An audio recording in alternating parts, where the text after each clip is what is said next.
It's another episode of the Locked On Coyotes podcast. We get caught up on all things Arizona Coyotes preseason. Pay attention to what's going on with some Arizona Coyotes prospects, and a new goaltender has made his way to Arizona. All that on today's episode of Locked On Coyotes. You're Locked On Coyotes, your daily podcast on the Arizona Coyotes, part of the Locked On Podcast Network, your team every day.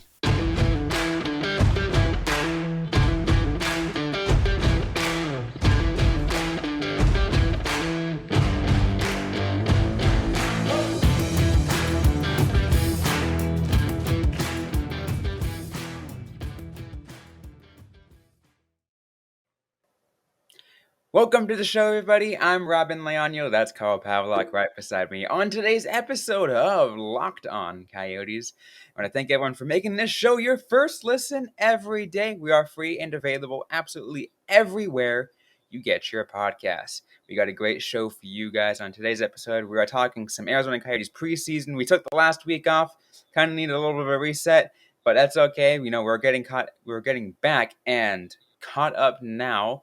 Arizona played a few preseason games against already a couple against the Ducks, Carl, including one in Tucson last week, a little over a week ago now.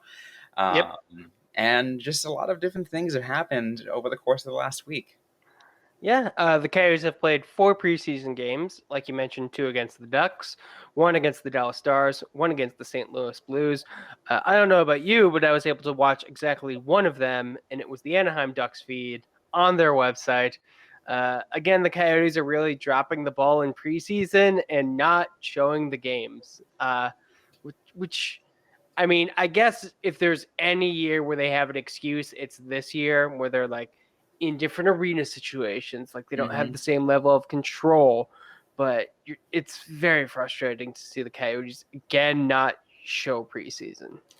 Yeah, especially too. But the Tucson game was the only one that had a radio broadcast.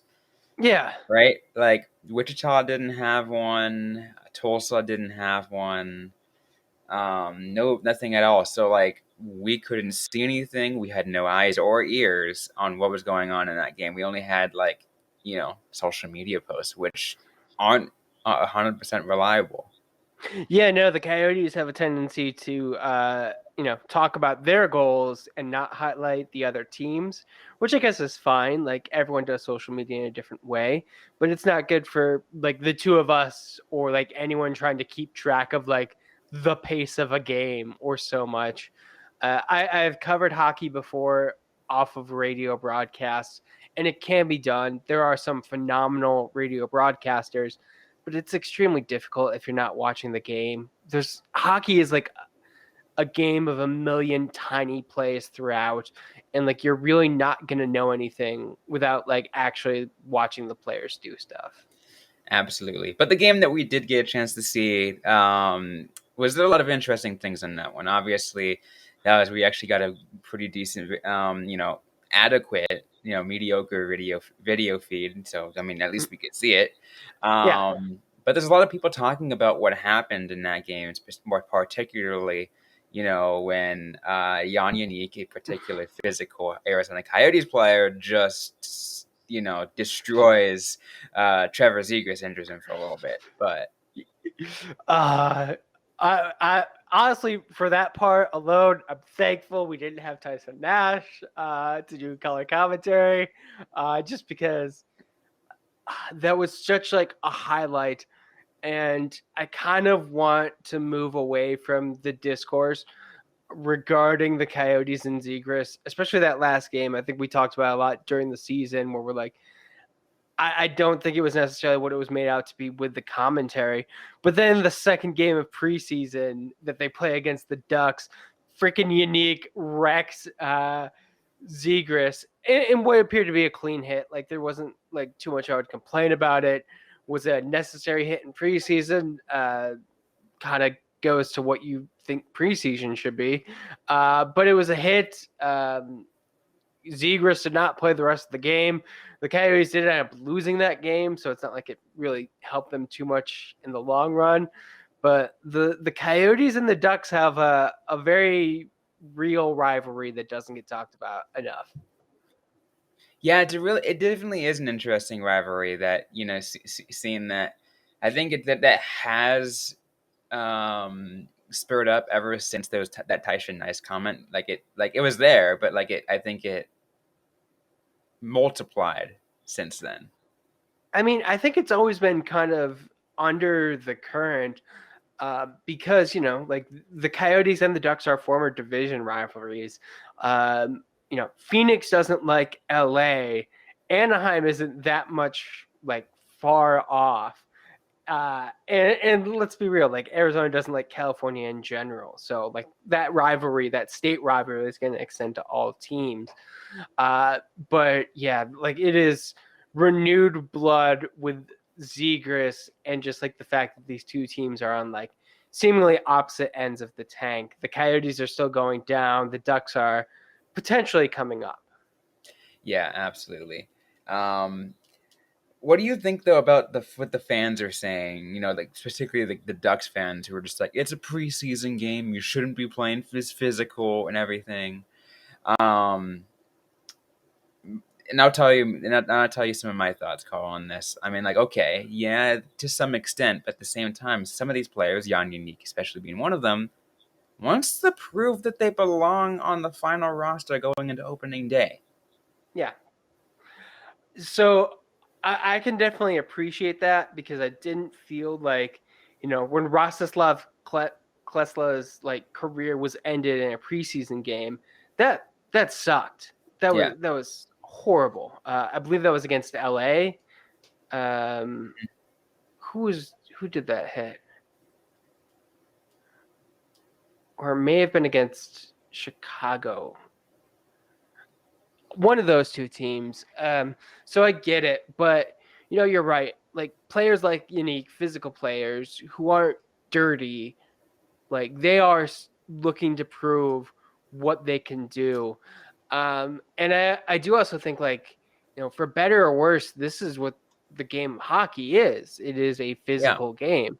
If you want to have that conversation about physicality in hockey and limiting hits, and that, I am happy to start having that conversation, but I don't want that conversation to be like, in preseason game, hockey needs to be played this way. In regular season, hockey needs to be played this way. And then that conversation on the other end that we don't have, where it's like, in postseason, hockey needs to be played that way. I think that's all. Excuse my language. I think that hockey should be played the same, whether you're playing in a preseason or postseason or a regular season game.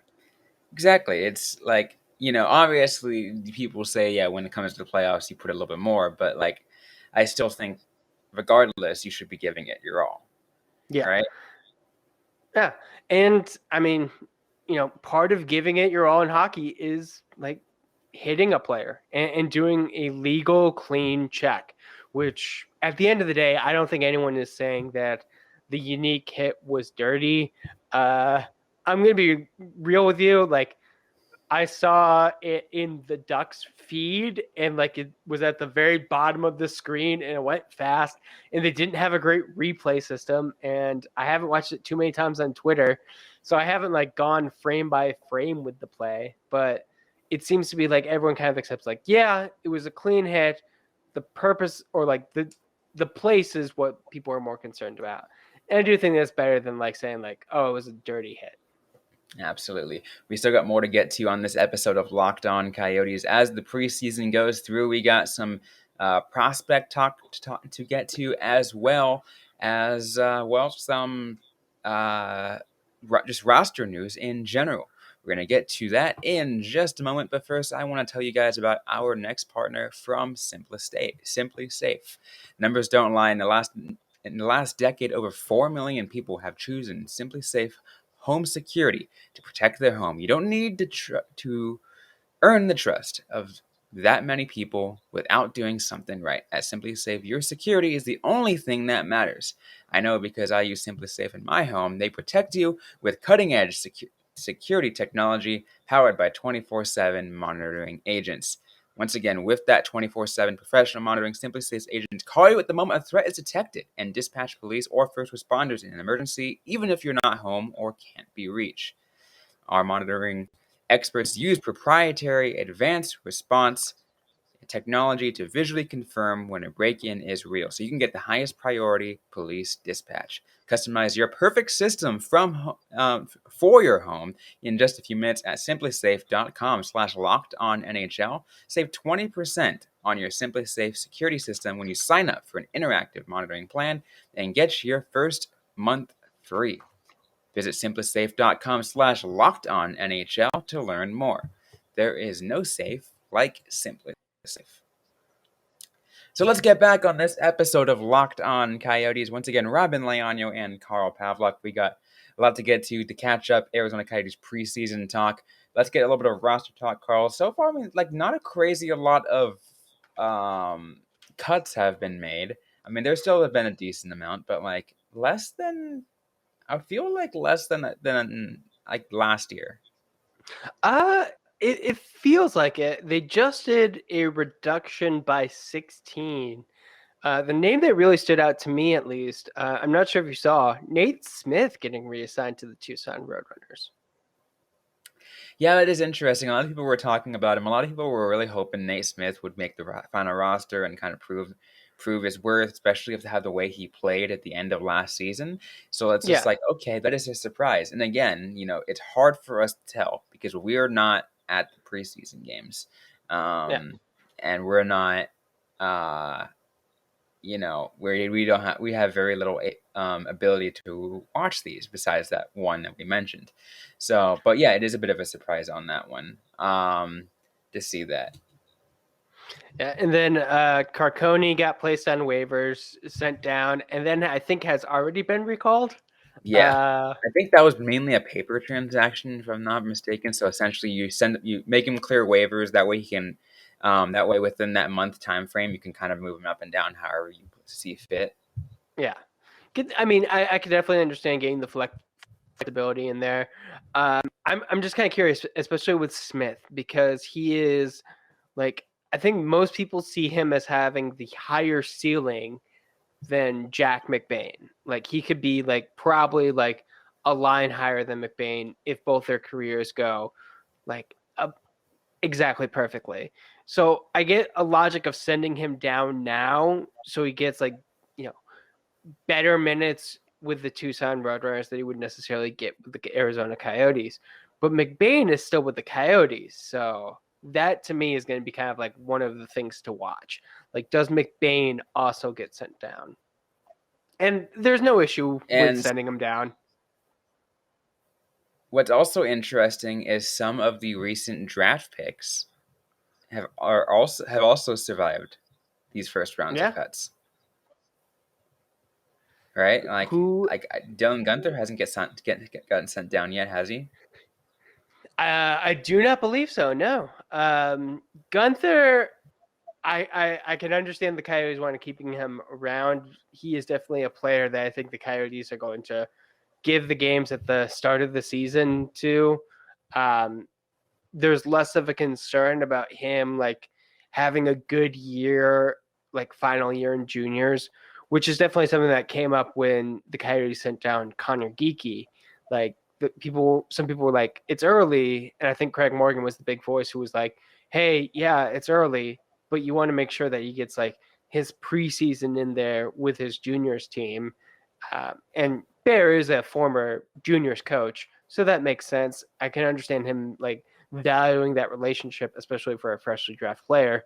A player like Dylan Guenther, though, he is good enough to make the NHL, is probably going to get sent down because of the specific situation for the Coyotes. But you don't need to worry about ruining his season. He's going to be fine no matter what. Oh yeah, no, he will absolutely be fine. But you mentioned Connor Geekie, and I want to talk about him because he got sent down back to Winnipeg. And what does he do within 2 games or whatever? He scores a hat trick. Yes. 3 goals for Connor Geekie with the Winnipeg Ice, all capitalized ICE. That's always fun. Absolutely, and that's a cool thing to see. That that Coyotes prospects are doing that again. The fact that Geeky got that hat trick in one game. It's just like, okay, dude, you know, I mean, you mentioned the geeky hat trick. You have to mention Logan Cooley 2 goals oh yeah, against as well. absolutely, yeah, Yeah, Logan Cooley too. Logan Cooley in his it's first week official week with the for games with the University of Minnesota gets 2 goals and an assist in one game. yeah. Like, You really love to see it. Like we do need like these Coyotes prospects to hit, and especially a player like Cooley, who I think like potentially is going to just spend 1 year in the NCAA, maybe two, but probably just one, which is good for like a third overall pick. But you want him to like come out swinging. Like he doesn't necessarily need to prove too much.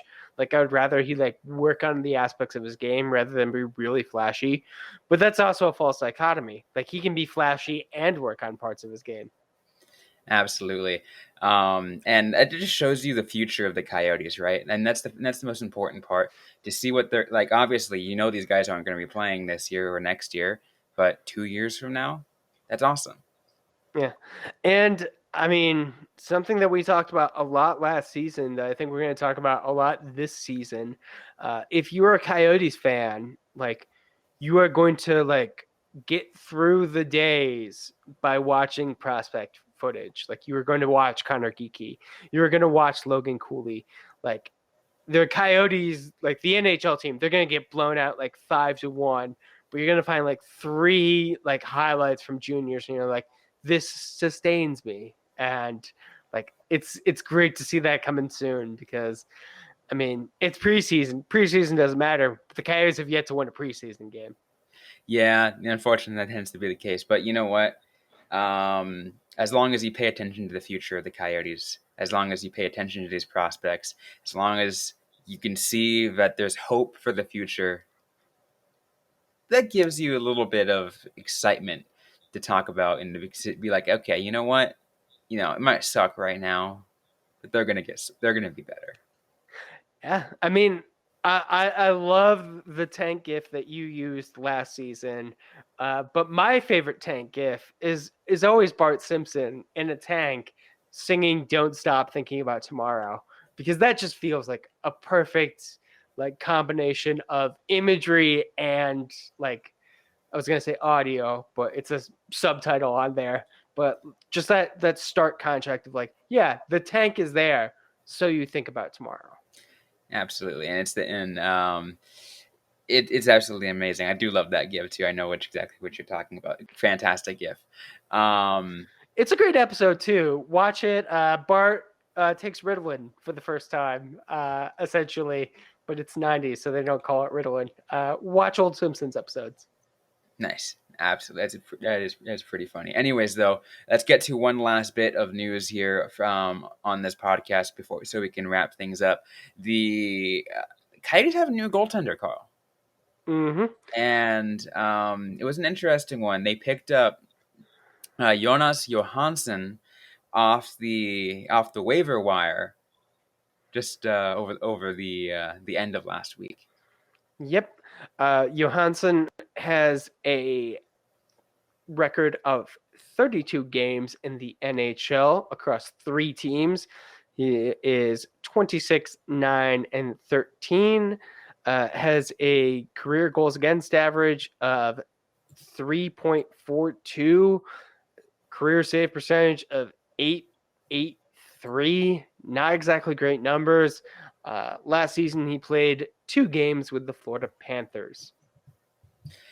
Yeah, I'm trying to figure out what the decision here was because, like, is he? He can't possibly be that backup because, like, I it's mean, he is a waiver pickup, so you're getting him for nothing. And if nothing else, the Coyotes could probably shore up their, goaltending in Tucson too. But I agree with you. Like a lot of what we talked, a lot of what we have kind of analyzed Vejmelka needing is a veteran goaltender who can like be put in there for games on end. And Johansson is just not. The most games he has played in a single NHL season is 9 with the Colorado Avalanche. I'm sorry, it looks like that was also last season. So he split it with Florida and Colorado, 9 games with Colorado, 2 with Florida. Like, that's not the number that you need for a backup for Vejmelka. Like there were some goalies placed on waivers over the weekend who, like I was paying attention to the Five for Howling chat, and it was like, hey, why not try your hand on one of these people? Because there were some that were there, right? I mean, Louis Domingue, who was never a great goaltender, but has played with the Coyotes, has played like I think 30 games in one season. Now, granted, I don't think he had a great exit from the Coyotes organization. So I doubt he would want to be back. And the Coyotes seem to definitely be like, focusing on wanting to be there. But Johansson just seems like an odd pick. Like, I honestly feel like they're going to keep looking. Like, this is not the long-term solution. Unless, he comes out and starts great. Like, Vejmelka was in the Czech second league and came in there and, like, became a, good NHL goaltender. So, who knows? It's goaltending. No one knows what goaltending is. No, especially for the Arizona Coyotes. It's weird. I feel deja vu, Carl. We're talking about the biggest question mark, goaltending again. Yeah. I mean, like, the Coyotes don't seem to have like a long-term goaltending piece other than Prosvetov, I guess. So it makes sense that we would be like in this exact same position. And just like before, where the Coyotes didn't really get their answer until what was it, like 10 games into the season when they picked up Scott Wedgwood off of waivers, or yeah. So you never know. There might be that that silver lining right there hitting, and it's it might hit later in the season, but who knows? Yeah. Or like they could be looking to get someone as part of the Chychrun deal that is potentially going through and will happen in the early part of the season. Who honestly knows? But absolutely. If nothing else, it says that the Coyotes' goaltending plans are not set in stone because they're picking up new ones like during preseason. Absolutely. Anyways, though, we are running out of time on this episode of Locked On Coyotes. Unfortunately, we have we're pretty short on time for today, but that's okay. We will try to get you up to date as this week progresses. A lot more Arizona Coyotes preseason news. We're going to get to you as much as we can on the Locked On Coyotes podcast. But that's it for today. If you like what you heard, don't forget to leave a review, like, comment, subscribe if you have yet to already. We're available everywhere you get your podcasts, including on YouTube. Don't forget to interact with us on social media. We're on Facebook, facebook.com/LockedOnCoyotes, on Instagram at LockedOnCoyotes, and on Twitter at LO_Coyotes. I am personally at Robyn_Leonio. Carl Pavlock is at Carl Pavlock FFH. Interact with us, ask a question you might have, we might answer right back, or on a future episode of the Locked On Coyotes podcast. Thanks again, everyone, for listening to today's episode. Hope you guys are staying safe out there. Hope you guys are staying healthy, and don't forget to howl on.